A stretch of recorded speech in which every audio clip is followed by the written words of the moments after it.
Smash that subscribe button. Hit like your freedom depends on it. And drop a comment if you can handle the truth. Because tonight we are stepping into a world where locks lie, walls listen, and prison cells hide secrets that kill. The sirens cut through the rain at 2:14 a.m., slicing the silence of a forgotten industrial block on the outskirts of Chicago. Red and blue lights bled across cracked asphalt, bouncing off rusted shipping containers and abandoned rail cars. Patrol officers skidded to a stop beside a chain-link fence that had been cut clean through, not torn, not rushed, but opened with care. On the other side, beneath a flickering sodium lamp, lay a man face down in a puddle that was not rainwater. He wore prison khaki pants and a gray thermal shirt stamped with a number. State issued. Maximum security. His name was Daniel Cross. Cross was supposed to be serving the final 6 months of a 20-year sentence at Blackwater Penitentiary. No transfer scheduled. No work release. No hospital trips. According to official records, he had been locked in cell block D, lights out at 10, head count at midnight, alive and breathing. Yet here he was, 3 miles outside the prison perimeter, with no shoes, no wallet, and a single word carved into the inside of his left wrist. Ledger. Detective Mara Klein arrived as the body was being photographed. She stood still, rain soaking into her coat, eyes fixed on the number stitched into the dead man's waistband. In 15 years of homicide, she had seen bodies dumped in alleys, rivers, basements, and back seats. She had never seen one walk out of a maximum security prison. "Get me Blackwater," she said. "Now." Blackwater Penitentiary rose from the countryside like a concrete scar. Built in the 1970s to house the worst of the worst, it was designed to break communication, isolate influence, and erase individuality. That was a theory. In practice, it had become a city with its own economy, politics, and power brokers. Guards rotated. Wardens retired. Inmates stayed. Daniel Cross had arrived at Blackwater at 22 years old, convicted of armed robbery that ended with a cashier dead. He never denied the crime, never appealed, never spoke to reporters. He kept his head down, earned a reputation as quiet, polite, invisible. The kind of inmate guards forgot to notice. But inmates never forgot him. By morning, rumors were already spreading inside the prison. Cross had been a ghost, but ghosts do not die outside the walls unless someone lets them out, or sends them out. The warden, Paul Hennigan, met Detective Klein in the administrative wing with a tight smile and a stack of printed logs. Head counts were clean, he said. No missing inmates. No disturbances. Klein slid a crime scene photo across his desk. The rain-smeared face of Daniel Cross stared up at the ceiling. Hennigan's smile vanished. "That's not possible," he said. "It's mandatory," Klein replied. "I want access to your cameras, your staff schedules, and every inmate who shared air with Cross in the last 6 months." Hennigan hesitated for half a second too long. Blackwater's cameras told a careful story. Hallways, yards, chow lines, all recorded, all time-stamped. Cross appeared exactly where he should have been, when he should have been there. Eating, sleeping, standing for count. The footage never lied, but it also never showed everything. The first crack came from cell block D. An inmate named Luis Ortega requested protective custody in a private interview. Ortega was serving life for a double homicide and had survived 10 years at Blackwater by knowing when to talk and when to disappear. He wasn't invisible, Ortega said, voice low, eyes darting. He was busy. Ortega described something the prison had never officially acknowledged. A system inside the system. A ledger that tracked favors, debts, protection, contraband, and information. Not written down, not digitally stored, but memoized, updated, and enforced by one man. Daniel Cross. He kept score, Ortega said. You wanted cigarettes, medicine, a message pass, someone kept off your back. Cross could make it happen. But nothing was free. Klein leaned forward. How does a quiet inmate run something like that without guards noticing? Ortega smiled without humor, because guards were part of it. The investigation widened fast. 3 corrections officers were placed on administrative leave after financial records showed unexplained deposits. One of them, Officer Glenn Rourke, had worked cell block D for 8 straight years and logged more overtime than anyone else on staff. Rourke claimed innocence. Inmates lie, he said. That's what they do. But then Klein found the infirmary reports.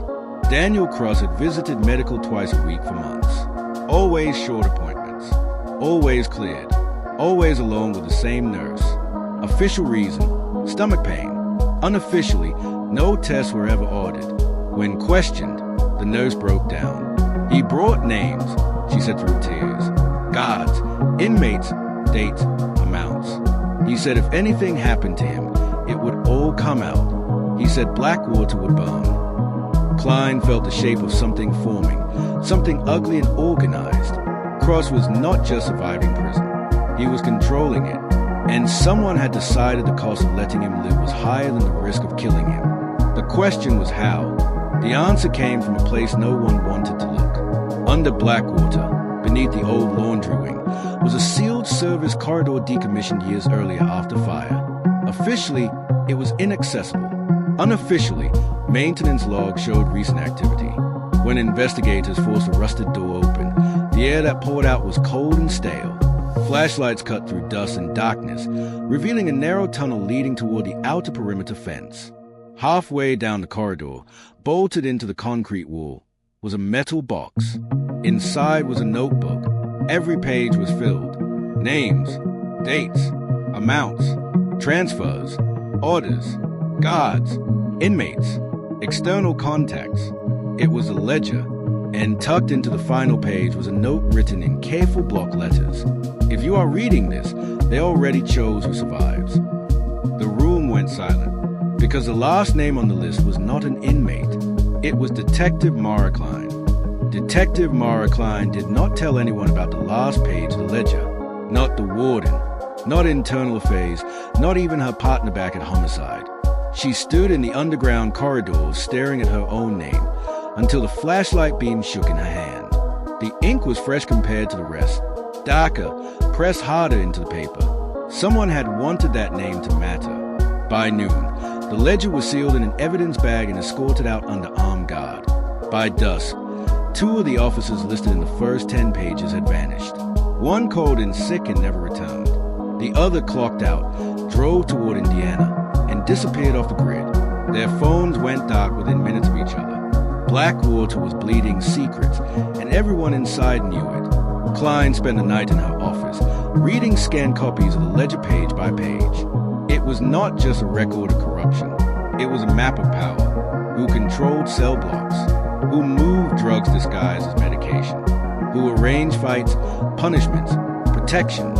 Cross had not been a kingpin in the traditional sense. He was something far more dangerous. He was an accountant. Every favor had a price. Every price had a deadline. And every deadline had consequences. At 3:07 a.m., Klein's phone buzzed. Unknown number. You should stop digging, a man's voice said calmly. Daniel Cross didn't understand when to quit. That's why he's dead. Klein said nothing.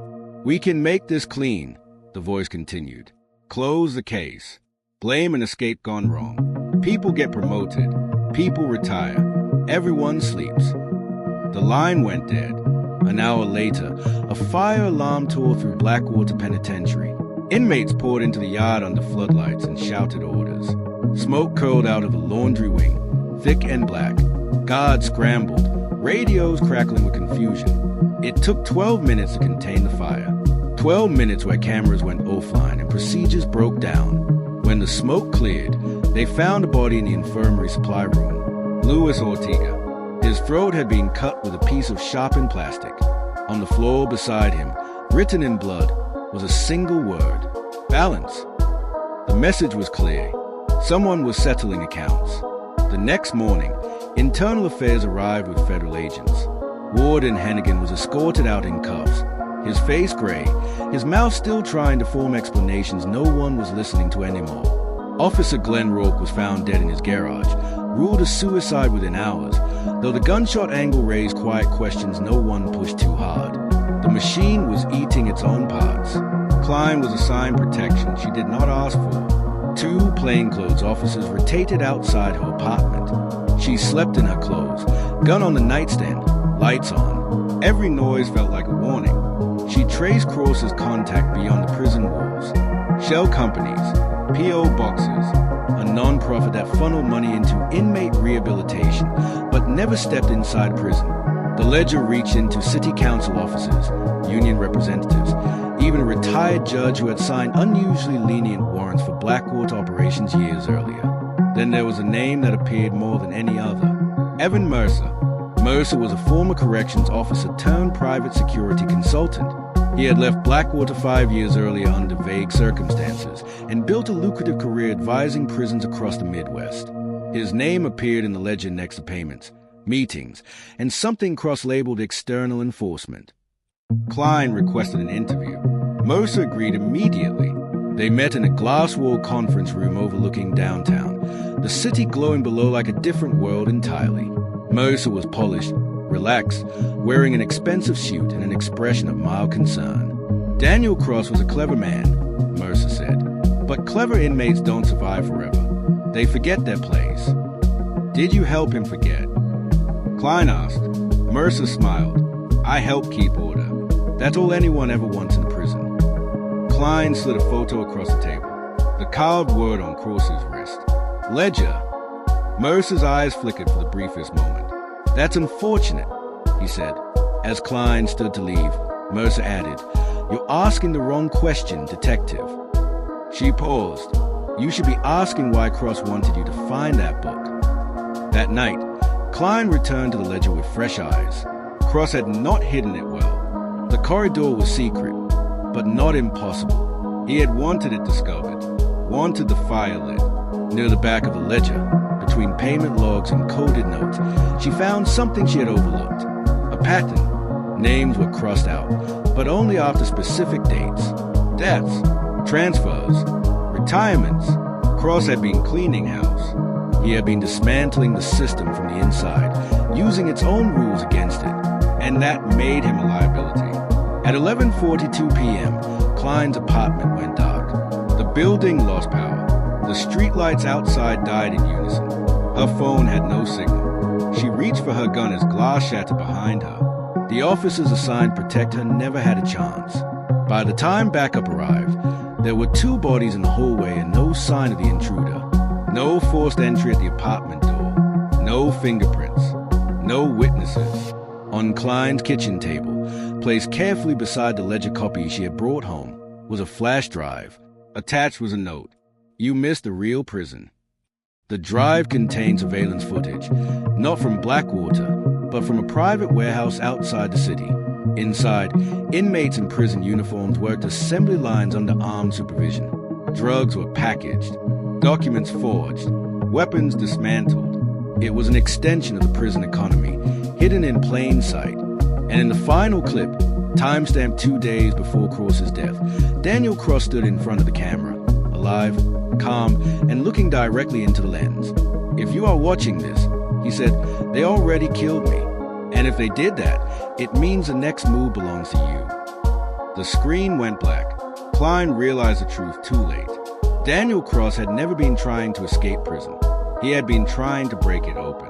And whoever finished him was still watching, still counting, and still very much free. By the time dawn crept over the city, Detective Mara Klein understood the trap Daniel Cross had built and the one he had died inside. The ledger was not evidence meant to end a case. It was leverage meant to force a reckoning. Cross had known the system would never dismantle itself unless it was cornered, exposed, and terrified. And now, so was she. Federal task forces descended on Blackwater and every address tied to the ledger, but the arrest felt rehearsed, almost ceremonial. Middle managers, corrupt guards, shell executives. The headlines were loud, the statements confident, and the narrative clean. A bad prison, a few bad actors, problem contained. But Klein knew better. The warehouse footage haunted her. It was not chaos. It was organized, efficient, and old. This operation had been running long before Cross arrived at Blackwater and would keep running long after his name faded from the news. He had not been the architect. He had been the auditor. She focused on Evan Mercer. Mercer's firm had quietly dissolved 2 days after their interview. His offices were emptied overnight. His bank accounts frozen by the time agents reached his penthouse, which they found spotless and empty. No struggle, no panic, Just absence. Klein followed the money instead. The ledger referenced a final transaction labeled release, dated the night Cross died. It pointed to a private A-strip in rural Wisconsin, leased through 3 shell companies and 1 nonprofit that supposedly helped ex-offenders transition back into society. She drove through freezing rain, alone, without authorization. The A-strip was dark except for a single hangar light humming against the night. Inside, a small jet sat fueled and ready, its door open like an invitation. 2 men lay unconscious on the floor, alive but restrained, dressed in security uniforms. And waiting by the plane was Evan Mercer. "You came," he said, almost relieved. Klein raised a gun. "It's over." Mercer nodded. "For me, maybe, not for what you found." He did not run. He did not beg. He talked. He told her about the economics of incarceration, about contracts, quotas, and incentives no politician ever admitted existed, about prisons as warehouses and inmates as labor, about how Cross had learned the truth too fast, and how dangerous a man becomes once he understands the numbers. He thought exposure would save him, Mercer said. He thought if he documented everything, someone would have to act. "And you killed him," Klein said. Mercer shook his head. "No, I approved his removal. There's a difference." Klein felt the weight of that distinction settle into her chest. Mercer stepped closer, hands open. "You still have a choice. The ledger goes public, and it burns everything, including people who had nothing to do with it but benefited anyway. Or it disappears, and the system reforms quietly, slowly, without chaos." Klein fired. The bullet shattered the hangar light. Darkness swallowed them. Backup arrived minutes later. Mercer was arrested without further resistance. The jet was seized. The warehouse footage was authenticated. Congressional hearings were announced before sunrise. For a moment, it felt like victory. Weeks passed.